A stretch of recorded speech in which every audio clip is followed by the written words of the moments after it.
자, 우리 옆에 분들하고 서로 인사하시겠습니다. 35일 남았습니다. 남은 시간 최선을 다하십시다. 우리는 받은 복이 참 많습니다. 또 받은 복을 참 많이 누리면서 살고 있습니다. 그런데 어느 날인가 어느 순간부터 문득 우리 앞에 위기가 찾아오고 있습니다. 그런데 우리는 받은 복이 많고 받은 것들을 너무 풍요롭게 많이 잘 누리면서 살고 있다가 보니까 위기가 우리 코앞에 다가오고 있는데도 불구하고 우리에게 찾아온 이 복이 언제까지나 지속될 거라고 하는 생각을 다들 가지고 살아갑니다. 그것이 착각이 아니었으면 좋겠습니다.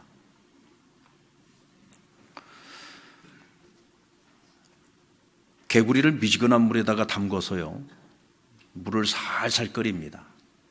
그럼 점점 따뜻해지죠. 이것이 나에게 위험이 될 거라는 생각을 못합니다. 미지근하고 따뜻한 물에 익숙해지다 보면 나중에는 물이 팔팔 끓을 때 빠져나올 생각을 못하고 그만 그 뜨거운 물에 데워서 죽고 맙니다. 멸망 직전에 유다 왕국이 그랬습니다. 유다 왕국은 멸망하기 전에 바벨론으로부터 2번의 침공을 받았고요. 심지어는 왕이 포로로 끌려가고 백성들이 포로로 끌려갔습니다. 3번째 침공을 당했는데도 시드기야 왕과 백성들은 적어도 우리는 망하지 않을 거라고 생각을 했습니다. 왜냐하면 우리는 하나님의 백성이니까. 그러나 그들이 하나님을 떠나고 하나님 앞에 패역한 죄를 범하고 우상을 섬겼다는 사실을 그들은 깨닫지 못했습니다. 그래서 하나님 앞에 회개하지도 않았고 자신들의 죄를 인정하지도 않았습니다. 하나님께서 선지자들을 통해서 돌아오라고 그렇게 말씀을 하시는데도 불구하고 그들은 하나님께 돌이킬 생각을 하지 않았습니다. 그러면서도 우리는 하나님께 택함 받은 백성이니까 그래도 하나님은 우리를 망하게 하지는 않을 거야 라는 생각, 헛된 망상에 사로잡혔습니다. 하지만 역사는 그런 생각들이 얼마나 어리석고 미련하고 완고한 생각이었는지를 우리에게 역사를 통해서 말해주고 있죠. 우리는 쓸데없는 망상과 헛된 기대에 매달리면 안 됩니다. 하나님 말씀에 매달려야 됩니다. 아멘. 하나님 말씀에 매달려야 됩니다. 설마 그럴 것이야 라고 하는 생각은 여러분 반드시 우리를 후회하게 만듭니다. 그것이 아니라 진실로 하나님의 말씀, 거짓이 없는 말씀, 시건치 않는 하나님의 말씀, 여기 우리 생명을 걸어야 되고 우리의 운명을 걸어야 됩니다. 우리나라는 다른 어느 나라보다도 하나님이 주신 큰 복을 받은 나라예요. 하나님께서 이 나라에게 영적인 축복만 주신 게 아니에요. 물질의 복도 주셨습니다. 한강의 기적을 통해서 세계가 놀랄 만한 기적을 일으켰죠. 뿐만 아니라 이 대한민국이라는 이 작은 나라는요, 하나님이 주신 복으로 말미암아 세계를 놀라게 할 만한 유례를 찾아볼 수 없는 수없이 많은 기적을 만들어낸 나라입니다. 오늘 그런 나라에서 오늘 이 시대를 우리가 살아가고 있다고 하는 이것이 축복입니다. 하지만 이 복이 영원할 것이다, 영원히 지속될 것이다, 그냥 막연한 이런 기대, 이런 막연한 생각, 이것은 굉장히 위험한 생각입니다. 오늘 우리가 이 복을 잃지 않고 재앙을 피하려면 하나님을 바로 믿어야 됩니다. 하나님을 바로 섬겨야 되고 하나님 앞에서 바로 살아야 합니다. 그러면 하나님께서 우리에게 주신 이 복을 지속적으로 우리 다음 세대까지도 계속 누릴 수 있을 겁니다. 그러나 우리가 그렇지 못한다고 한다면 우리는 하나님이 주신 이 복을 잃어버릴 수 있습니다. 복을 받은 후에 재앙이 찾아올 수 있다는 사실을 우리는 절대로 무시해서는 안 됩니다. 그리고 이 원리는 한 나라와 한 민족에게만 해당되는 것이 아니라 이 땅의 교회와 그리고 믿음을 가지고 살아가는 이 땅의 모든 그리스도인들 개개인에게도 똑같이 적용되는 원리라는 사실을 기억하십시오. 오늘 본문의 말씀은 가나안 전국 전쟁의 지도자였던 여호수아가 이제 나이가 많아 죽을 때가 다 되었다는 사실을 직감합니다. 그리고는 이스라엘 12지파의 모든 지도자들을 세겜으로 불러 모았습니다. 당시에는 세겜에 여호와의 성막이 있었어요. 하나님 앞에서 맹세를 하려면은 세겜 여호와의 성막 앞으로 그들을 불러 모아야 합니다. 그리고 그 자리에서 여호수아는 나와 내 집은 오직 여호와 하나님만을 섬길 것인데 너희는 어찌할 것이냐? 너희도 오직 여호와 하나님만을 섬길 것을 그들에게 선언합니다. 그리고 모든 백성들이 다 같이 한 목소리로 오직 하나님만을 섬기겠다고 하나님 앞에 언약의 맹세를 하게 되죠. 이것이 바로 세겜 언약입니다. 그런데 이 세겜 언약의 골자를 보면은 바로 그거예요. 너희가 한 것이라 내가 한 것이다. 너희가 어떻게 가나안 땅까지 들어왔느냐? 너희가 어떻게 이 땅을 차지하게 되었느냐? 너희가 어떻게 이 땅에 들어와서 정착하여 살게 되었느냐? 너희가 어찌하여 너희 손으로 짓지 않은 이 성읍과 너희 손으로 짓지 않은 이 집을 지금 너희가 차지하고 살고 있느냐? 너희가 직접 만들고 기르지 않은 포도원의 그 포도 과실과 감람나무의 그 모든 열매를 어떻게 너희가 이 모든 것들을 다 누리며 살게 되었느냐?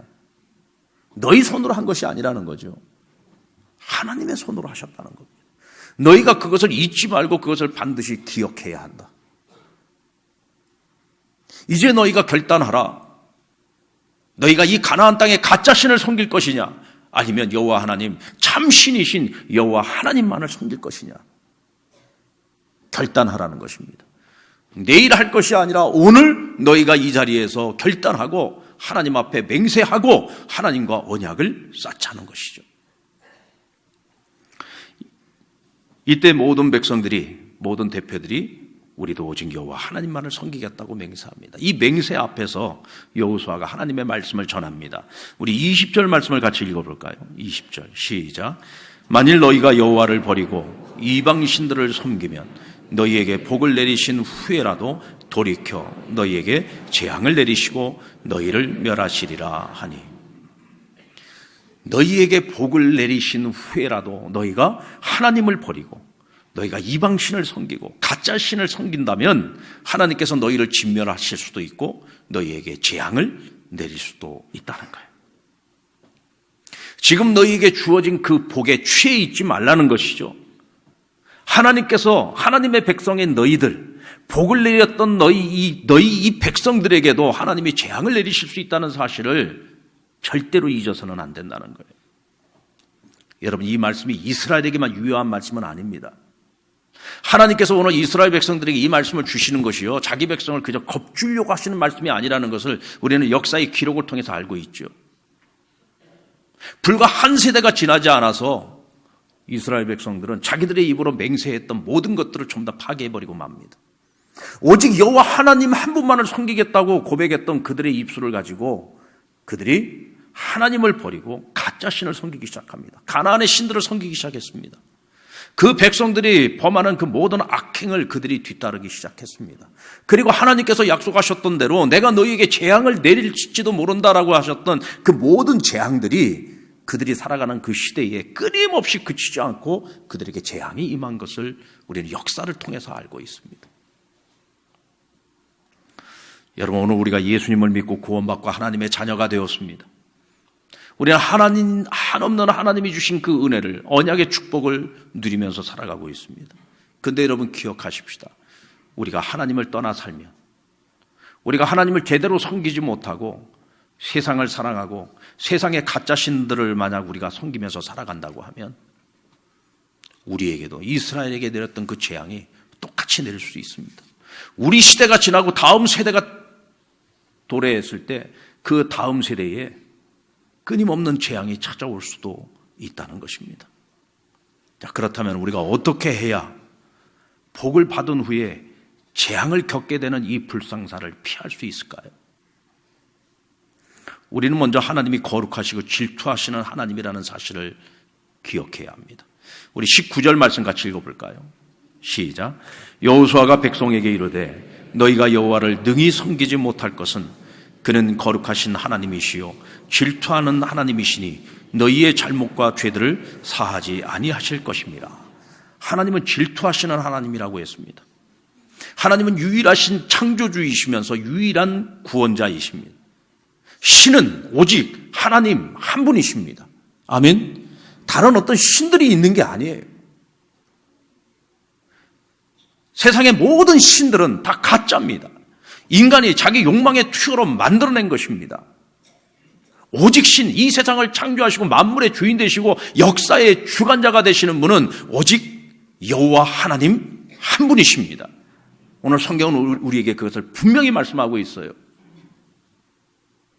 하나님은 한 분이십니다. 세상에 있는 다른 모든 신들은 다 가짜입니다. 가짜 신들입니다.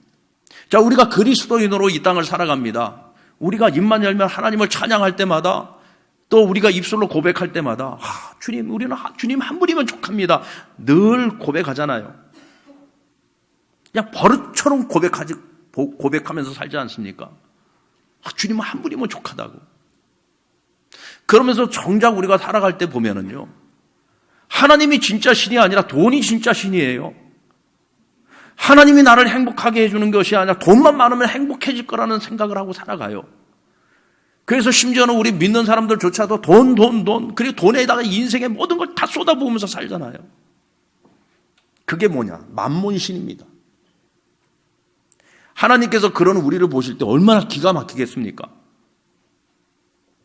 너의 행복을 책임져 줄 수 있는 건 나밖에 없어. 너의 평안을 책임져 줄 수 있는 건 나밖에 없어. 그런데 진짜인 나를 버리고 너희가 자꾸 왜 만몬을 섬기려고 하니?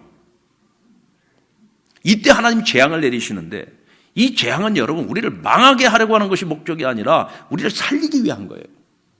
그냥 놔두면 우리가 죽어요. 영적으로 완전히 죽어버려요. 결국은 버림받는 신세가 되고 마는 거예요. 그러니까 어떻게 해야 됩니까? 우리의 눈을 뜨게 만들어야 되죠.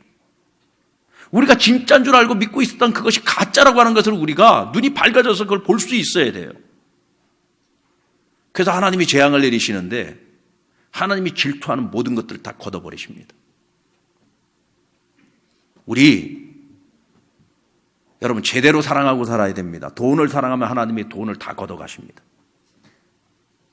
쾌락을 사랑하면 건강을 다 걷어가십니다. 그래서 잠시 잠깐의 쾌락을 위해서 우리가 인생 전부를 낭비하고 살았다고 하는 자신의 실존을 보게 하고 회개하게 만드십니다. 하나님을 다시 보게 만드는 이게 재앙입니다. 순식간에 걷어갑니다. 우리는요, 내 손에 있을 때 이게 영원할 것 같아요. 내가 이렇게 계획하고 내가 이렇게 열심히 하고 노력을 하면 이것이 내 손에 언제까지나 내 손에 있어줄 거라고 생각을 합니다. 천만의 말씀이요. 내 손에 쥐기까지는 큰 힘든 세월을 보냈는지 모르지만 이것이 사라지는 건 한순간에 다 사라질 수 있어요. 저는 목회하면서 정말 너무너무 많이 봤습니다. 그런 분들을.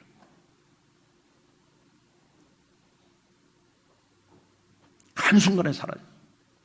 이게 여러분 우리가 인간적으로 볼 때 세상적인 눈으로 볼 때 이게 재앙이야, 재앙. 그런데 그 재앙이 우리를 망하게 하려고 하는 것이 아니라 우리 살리려고 하는 거예요. 그렇게라도 해야 우리가 사니까. 그렇게라도 해야 예수 그리스도의 피값으로 사놓은 우리의 그 영혼을, 우리의 그 생명을 우리가 잃어버리지 않을 수 있기 때문에 어쩔 수 없는 하나님의 선택인 겁니다.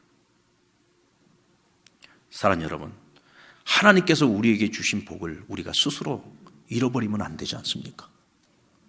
복을 받고 난 후에 재앙이 찾아오면 안 되지 않습니까? 받은 복을 잘 갈무리해서 그것이 우리 세대만 누리는 것이 아니라 그 다음 세대까지도 하나님의 그 은혜와 그 축복을 누리는 세대가 되어야 되지 않겠습니까? 우리는 우리의 단단한 결심을 의지하고 쉽게 맹세하지 말고 언제든지 넘어질 수 있는 우리의 연약함을 인정하고 그것에 대하여 깨어있는 삶을 살아가야 합니다. 그러지 않으면 넘어집니다. 오늘 이스라엘이 한 가지 실수를 하고 있습니다. 너희가 복을 받은 후에라도 너희가 하나님을 버리고 이방의 가짜 신들을 섬기면 너희에게 재앙이 임할 수 있다. 이 말을 딱 듣는 그 순간에요, 그들이 겁을 집어먹었습니다. 뭐야, 우리는 하나님의 백성으로 복만 받을 줄 알았는데 재앙이 올 수도 있어? 그 말씀을 들으면서 깜짝 놀라서 그들이요, 아니요. 우리는 오직 여호와 하나님 한 분만을 섬길 것입니다.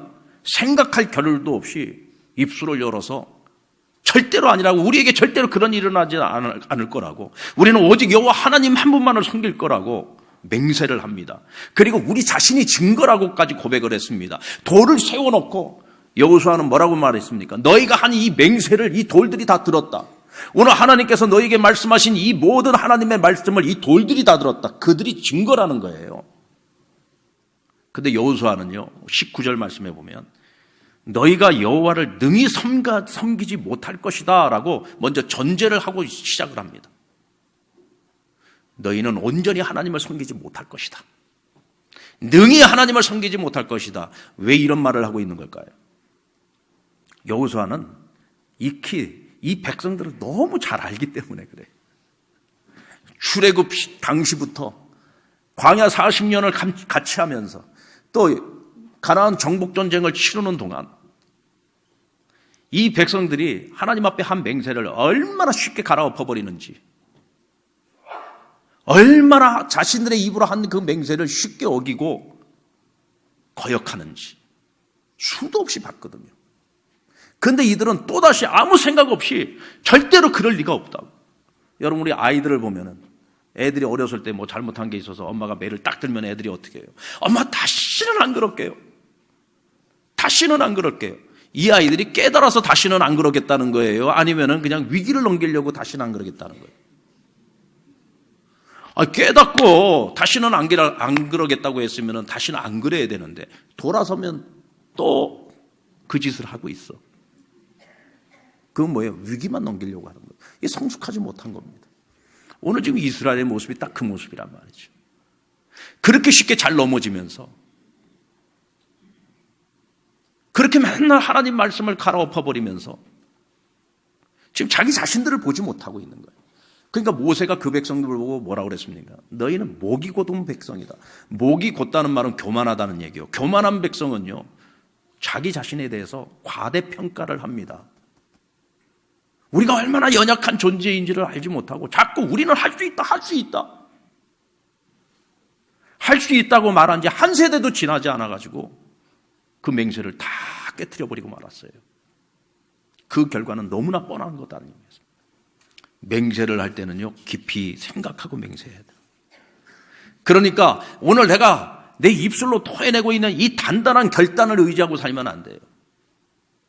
우리가 얼마나 연약한 존재인지를 끊임없이 우리 자신에 대해서 주의해야 됩니다.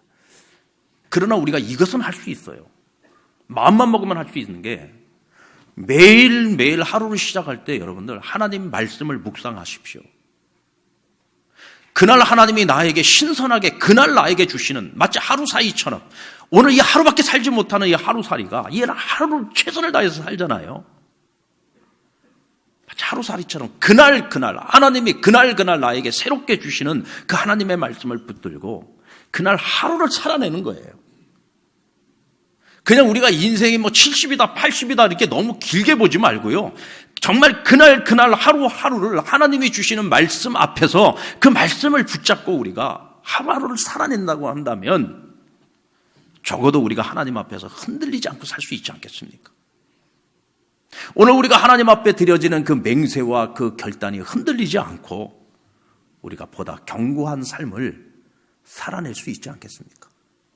우리가 그렇게 살아간다면 때로 우리가 좀 실수해서 쓰러지고 넘어져도 하나님이 재앙을 내리시는 것이 아니라 우리를 다시 일으켜 세워주실 거예요. 그러나 우리가 그것이 아니라 그냥 지 멋대로 살아가 버리고 하나님을 섬기지 않고 자꾸 가짜 신을 섬기고 하나님 앞에 회개하고 돌아오지도 않고 그냥 세상 재미에 푹 빠져서 살아버린다고 한다면 그때는 어쩔 수 없지요. 재앙이 아니고서는 우리를 돌이킬 수 있는 방법이 없어요. 그런 의미에서 오늘 이 시대는 구약의 이스라엘과는 차이가 있어요. 어떤 차이가 있느냐?